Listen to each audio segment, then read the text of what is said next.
Everyone, welcome back to my YouTube channel. I hope you guys are good. So friends, आज की जो हमारी video होने वाली है वो होने वाली है आपकी हिंदी पेडागोजी में जो आपकी शिक्षण विधियां हैं उनसे आपका सीटेट एग्जाम में डेफिनेटली क्वेश्चन बनता है। कौन कौन सी जो विधियां हैं आपको स्किप कर सकते हैं, कौन कौन सी विधियां आपको 100% एग्जाम से पहले करके जानी है और कौन कौन से जो है आपके प्रीवियस ईयर एग्जाम में बार बार क्वेश्चन रिपीट हो रहे हैं। और आगे भी आपका जो एग्जाम है 20 अगस्त का आपका दोनों ही लेवल में, जिसमें आपकी हिंदी पेडागोजी 15 मार्क्स की पूछी जाएगी, उसके पॉइंट ऑफ व्यू से काफ़ी इंपॉर्टेंट होने वाले हैं। एज इट इज क्वेश्चन आपको एग्जाम में देखने को मिलेंगे, क्योंकि सीटेट जो आपके प्रीवियस ईयर एग्जाम से क्वेश्चन को रिपीट करता है। तो आपको प्रैक्टिस सेट नहीं छोड़ने हैं, आपको प्रीवियस ईयर कंप्लीट करके जाने हैं लास्ट 5 ईयर के। तो अगर आप चैनल पर न्यू है, पहली बार आप वीडियो देख रहे हैं, चैनल को सब्सक्राइब करना बिल्कुल ना भूलें, क्योंकि हमने जो है वो सीटेट के, सीडीपी के, आपके ईवीएस के और जो हिंदी पेडागोजी, आपकी मैथ पेडागोजी, सभी के जो प्रीवियस ईयर एग्जाम जो है वो मोस्ट एक्सपेक्टेड और जो क्वेश्चन हम इन सब वीडियो में डिस्कस कर रहे हैं। तो फ्रेंड्स, आपको बेल आइकन को ऑन करके रखना है ताकि जो वीडियो का नोटिफिकेशन है वो आप लोगों तक पहुँच सके। सो हम क्वेश्चन स्टार्ट करते हैं। तो जिसने वीडियो को लाइक नहीं किया है तो फ्रेंड्स वीडियो को लाइक जरूर करें, अपने फ्रेंड्स के साथ वीडियो को शेयर जरूर करें। अगर कोई क्योरी है आपकी तो आप कमेंट बॉक्स में कमेंट करके पूछ सकते हैं। तो वीडियो को स्किप नहीं करना है फ्रेंड्स, कंटिन्यू चलते रहना है, क्योंकि क्वेश्चन जो है वो आपको काफ़ी इंपॉर्टेंट होने वाले हैं आपके एग्जाम पॉइंट ऑफ व्यू से। क्वेश्चन नंबर 1 हम स्टार्ट करते हैं कि उच्च प्राथमिक शिक्षा कौन सी होती है फ्रेंड्स? 6 to 8 तक, यानी जो सत्र होता है कि उसमें व्याकरण सिखाने के लिए आप किस विधि का जो सर्वाधिक उपयोग कर सकते हैं, यानी कि कौन सा जो ऐसा मेथड है, कौन सी ऐसी विधि है जो आपको उच्च प्राथमिक सत्र, यानी कि जो दोनों ही लेवल में आपकी हिंदी पेडागोजी पूछी जाएगी। पीआरटी के भी क्वेश्चन है इसमें और जो हाँ आपके टीजीटी से भी जो आपके क्वेश्चन बनते हैं। तो दोनों ही जो प्रीवियस ईयर एग्जाम में क्वेश्चन रिपीट हो रहे हैं वहाँ से हमने क्वेश्चन उठाए हैं। तो प्राथमिक जो उच्च सत्र है, यानी कि व्याकरण सिखाने के लिए आप किस विधि का जो है वो यूज कर सकते हैं, आपके लिए कौन सी जो विधि है वो सबसे बेस्ट साबित हो रही है? आगमन विधि, निगमन विधि, पाठ्य पुस्तक विधि, अनुवादीय विधि। आगमन विधि कौन सी होती है फ्रेंड्स? जिसमें हम सबसे पहले एग्जाम्पल देते हैं और उसके बाद जो है वो क्या देते हैं, नियम सिखाते हैं। सबसे पहले हम उन चीज़ों को सीखते हैं जो हमें ज्ञात होती हैं, जिन चीज़ों का हमें पता होता है, और उसके बाद हम उन चीज़ों को देखते हैं जिनका हमें नहीं पता होता। आगमन विधि एक ऐसी विधि है जिसके द्वारा हमें जिन चीज़ों का पता होता है, जैसे कि हम एग्जाम्पल देते हैं, जैसे संज्ञा का टॉपिक करवाने के लिए हम क्या करते हैं, सबसे पहले हमने दिखा कि ये एक पेन है, ये एक कुर्सी है, ये एक नदी है, ये एक पहाड़ है, ये एक नाम है, ये एक वस्तु है। तो ये हमने क्या पता, पहले उसको उदाहरण दिया, उसके बाद हमने क्या किया, उसके बाद हमने जो है वो संज्ञा क्या होती है उसके नियम सिखाए। तो सबसे पहले व्याकरण सिखाने के लिए सबसे बेस्ट विधि कौन सी हो सकती है फ्रेंड्स? आगमन विधि जो है वो सबसे बेस्ट विधि है किसी भी जो वो है आपको प्राथमिक सत्र या उच्च प्राथमिक सत्र के बच्चों को जो है वो व्याकरण सिखाने के लिए। नेक्स्ट है उच्च प्राथमिक सत्र पर जो भाषा शिक्षण का जो उद्देश्य है वो क्या नहीं होता। नहीं वाले क्वेश्चन जो है फ्रेंड्स सीटेट या फिर जो कोई भी टीचिंग अदर जो स्टेट के टेट एग्जाम है उसमें आपका काफ़ी ट्रेंड सा चला हुआ है कि आपका नहीं वाले क्वेश्चन, तो आपको क्वेश्चन को अच्छे से पढ़ना है और उसके बाद जो है आपने ऑप्शन को पढ़ना है। तो इसने बताया कि शिक्षण का जो उद्देश्य नहीं है, तो शिक्षण का उद्देश्य कौन सा नहीं है उच्च प्राथमिक लेवल पर, यानी कि जो आपके निजी जो अनुभव होते हैं, स्वयं के जो अनुभव के आधार पर भाषा का सृजनशीलता का प्रयोग जो वो नहीं करना है। नेक्स्ट है भाषा के जो व्याकरणिक जो बिंदु होते हैं, यानी कि जो व्याकरण के जो रूल रेगुलेशन जो नियम होते हैं उनकी परिभाषाओं को जानना जो वो इम्पोर्टेंट नहीं होता। नेक्स्ट है फिर भाषा की बारीकी और सौंदर्य बोधता को समझने की क्षमताओं का विकास करना, या फिर साहित्य की विविधताएं जो होती हैं उनको समझना, साहित्य की जो विधाएं होती हैं उनको समझने का विकास करना। तो हमारा राइट ऑप्शन हो जाएगा फ्रेंड्स ऑप्शन नंबर सी, क्योंकि अगर हमें भाषा शिक्षण का जो ज्ञान देना है तो बच्चे के व्याकरणिक जो बिंदु होते हैं, परिभाषा, उनको जानना जो वो इम्पोर्टेंट होता है। नेक्स्ट हमारा क्वेश्चन होने वाला है फ्रेंड्स हिंदी पेडागोजी में भाषा की जो नियमबद्ध प्रकृति होती है, यानी कि भाषा में जब रूल सीखते हैं, पहले वर्ण, सेंटेंस, पहले क्या सीखते हैं हम अक्षर, फिर वर्ण, फिर जो हमारे क्या बनते हैं अक्षर, अक्षर के बाद जो वाक्य, प्रकृति को समझना और उसका विश्लेषण करना उच्च प्राथमिक स्तर पर जो भाषा का शिक्षण का क्या है एक उद्देश्य है, या फिर इसका उद्देश्य नहीं है, या फिर एकमात्र उद्देश्य है, या फिर इसका मुख्य उद्देश्य नहीं है। तो उच्च प्राथमिक जो हमारा लेवल होता है इसमें भाषा की जो प्रकृति होती है उसके विश्लेषण करना और उसको पहचानना सीखना जो हमारा शिक्षण का एक जो है वो भाषा शिक्षण का एक उद्देश्य काफ़ी इम्पोर्टेंट उद्देश्य बन जाता है। नेक्स्ट हमारा क्वेश्चन है उच्च प्राथमिक स्तर पर जो है भाषा जो होती है, भाषा का जो विकास है वो खालिस्तान के लिए जो जरूरी हो जाता है, वो हमारी समृद्धि का जो है वो भाषा का क्या करती है, विकास करती है, या फिर उन्हें विषयगत जो शिक्षण युक्तियां हैं उनका प्रयोग किया जाता है। साहित्य और कला का, कलात्मक साहित्य का, भाषाई साहित्य का या प्रवेश का। तो हम किसका विकास करते हैं, पहले हम भाषा का और फिर क्या करते हैं, साहित्य का। क्या करते हैं, कई बार जो क्वेश्चन बच जाता है तो पहले हम क्या करते हैं, कला का और फिर क्या करते हैं, भाषा का यानी कि साहित्य का जो है वो विकास करते हैं। नेक्स्ट हमारा क्वेश्चन जो होने वाला है वो होने वाला है फ्रेंड्स, उच्च प्राथमिक स्तर की जो हिंदी भाषा की पाठ्य पुस्तक में हिंदीतर जो भाषा की जो जगह मिलनी चाहिए वो इस कथन का औचित्य क्या नहीं। यानी कि प्राथमिक स्तर पर जो हिंदी भाषा की पाठ्य पुस्तक है जो आपको देखने को मिलेगी, आपकी हिंदी की जो टेक्स्ट बुक है वो हिंदीतर भाषा को भी जो जगह मिलनी चाहिए।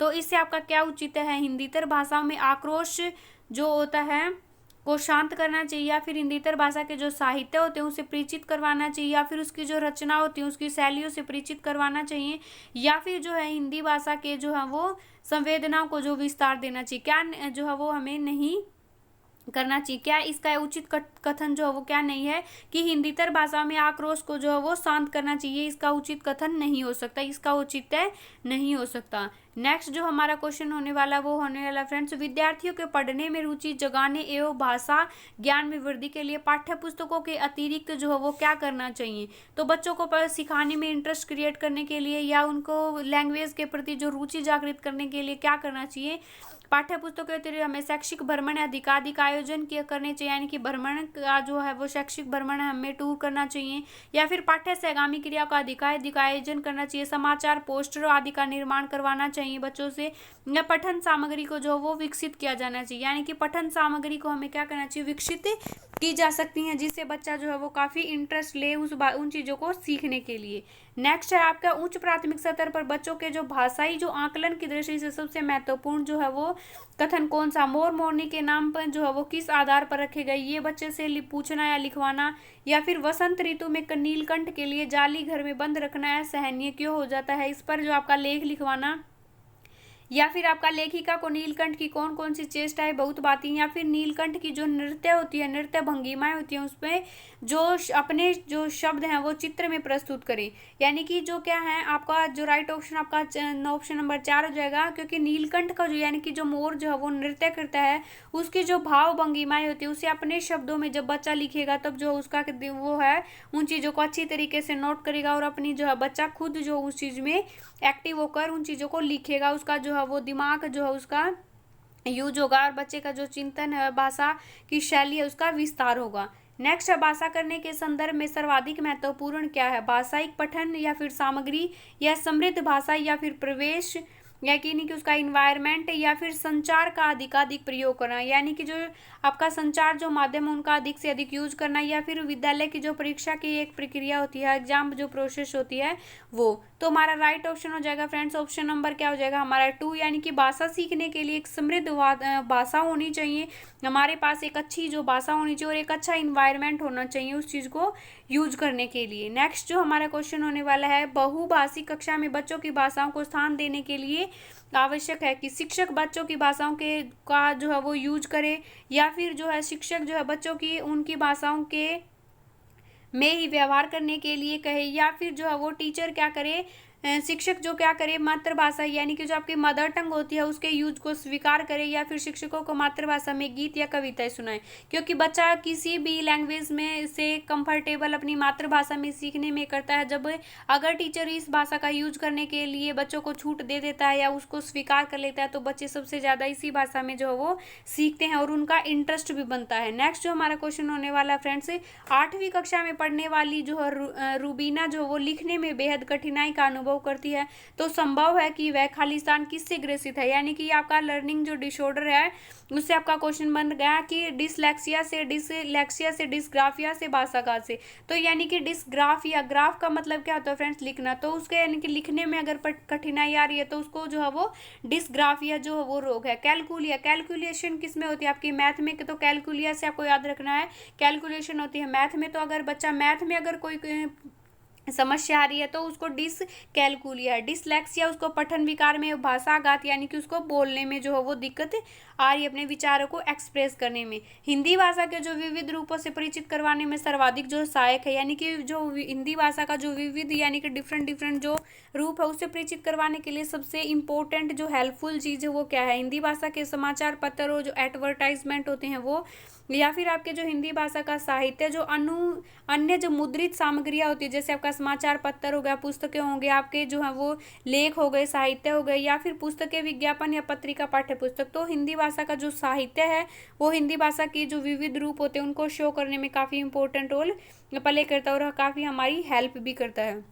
नेक्स्ट हमारा क्वेश्चन है, भाषा सीखने और भाषा अर्जित करने में मुख्य विचार में अंतर का आधार नहीं है। यानी कि भाषा सीखने का मतलब है अगर हम कुछ चीज़ को सीखते हैं तो उसमें हम एफर्ट करते हैं उस चीज़ को सीखने के लिए। अर्जित करने का मतलब एक्वायर करना, हमारे जो एनवायरनमेंट होता है उस चीज़ से हमें वो चीज़ बिना एफर्ट के जो मिल जाती है। जैसे कि हमारी जो बोली होती है, जो हम इन्वायरमेंट में रहते हैं, जो हमारी भाषा होती है वो हम वहाँ से अचीव कर लेते हैं। लेकिन हमें इंग्लिश भाषा सीखने के लिए क्या करने पड़ते हैं?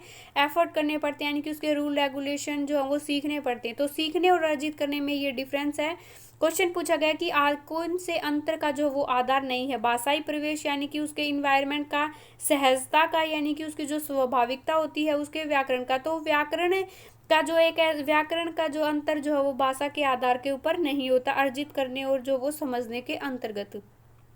नेक्स्ट है, स्त्री को सौंदर्य का प्रतिमान बना दिया जाना उसका बंधन बन गया है। इस विषय पर कक्षा में चर्चा कीजिए। भाषा की पाठ्य पुस्तक में इस प्रश्न को स्थान देने का क्या औचित्य है? यानी कि किस वजह से आपने जो है ये प्रश्न पूछा? सौंदर्य प्रतिमान बनाने के लिए, स्त्री के बंधन की चर्चा करने के लिए, स्त्री प्रसाधनों का विरोध करने के लिए, या भाषा को स्त्री विमर्श से जो है वो जोड़ने के लिए। यानी कि भाषा जो है स्त्री के विमर्श से जोड़ने के लिए हमने इस क्वेश्चन को जो है वो पुट किया है और ये हमारा औचित्य होने वाला है। नेक्स्ट हमारा क्वेश्चन है कि पाठ में ठिठियाकर हंसने लगी जैसा वाक्य आया है। ठिठियाना शब्द में आना जो है वो प्रत्यय का यूज हुआ है। कौन सा? ठिठियाना में जो है वो उपसर्ग और प्रत्यय काफ़ी इंपॉर्टेंट है। कई बार आपके सीटेट एग्जाम में जो आपके पैसेज वगैरह आते हैं उसमें भी आपके उपसर्ग प्रत्यय पूछे जाएंगे। यानी कि 1-2 नंबर के आपके एंटोनियम सिनोनियम आएंगे इंग्लिश में, आपके उपसर्ग प्रत्यय आएंगे हिंदी में। तो आपको उपसर्ग प्रत्यय अच्छे से करना। उपसर्ग कौन से होते हैं? जो किसी शब्द के आगे लगते हैं और उसके अर्थ को जो है परिवर्तित कर देते हैं। और प्रत्यय क्या होते हैं? जो मूल शब्द के बाद में लगते हैं और जो है वो उसके रूप को बदल देते। तो आना प्रत्यय से बनने वाले 4 सार्थक शब्द लीजिए, इस प्रश्न का स्वरूप को पोषित कीजिए। यानी कि इस प्रश्न का जो हमारा मूल जो अर्थ है वो क्या होने वाला है? तो हमें यानी कि प्रत्यय का समस्त ज्ञान होना, या फिर शूल जो शैलीय व्याकरण है उसको समझाना, सूत्र शैलीय व्याकरण को, या संदर्भ में व्याकरण समझाना, या पाठ्य पुस्तक में जो व्याकरण को समझाना। तो कॉन्सेप्ट होता है जो व्याकरण का उसको समझाना, यानी कि इस चीज़ का जो हमारा औचित्य होने वाला है। नेक्स्ट है कि उच्च प्राथमिक स्तर पर खालिस्तान परिचित करवाने की प्रक्रिया पर जो है वो बल दिया जाता है। पठन प्रक्रिया में, लेखन प्रक्रिया में, अलंकार छंद में, या फिर साहित्य विधा में। यानी कि उच्च प्राथमिक लेवल पर बच्चा जो साहित्य विधाओं से क्या करवा दिया जाता है? जैसे कहानी, एकांक, नाटक, ये सब बच्चे को सिखाने आरंभ कर देती है। यानी कि हिंदी भाषा के जो साहित्य विधा हैं उनसे बच्चे को अवगत करवाना जो है वो इस क्लासेस में हम स्टार्ट कर देते हैं इस लेवल पर। सो फ्रेंड्स, ये थे सीटेट के हिंदी पेडागोजी के इंपॉर्टेंट क्वेश्चन लेवल 1 और लेवल 2 दोनों से हमने उठाए हैं, जो क्वेश्चन आपके बार बार रिपीट हो रहे हैं। सो फ्रेंड्स, आई होप आप लोगों के लिए वीडियो काफ़ी हेल्पफुल थी और आपको वीडियो पसंद भी आई हो। अगर वीडियो पसंद आई तो don't forget like, share and comment. अगर आप चैनल पर न्यू हैं, पहली बार आप वीडियो देख रहे हैं, चैनल को सब्सक्राइब करना बिल्कुल ना भूलें। Bye bye everyone.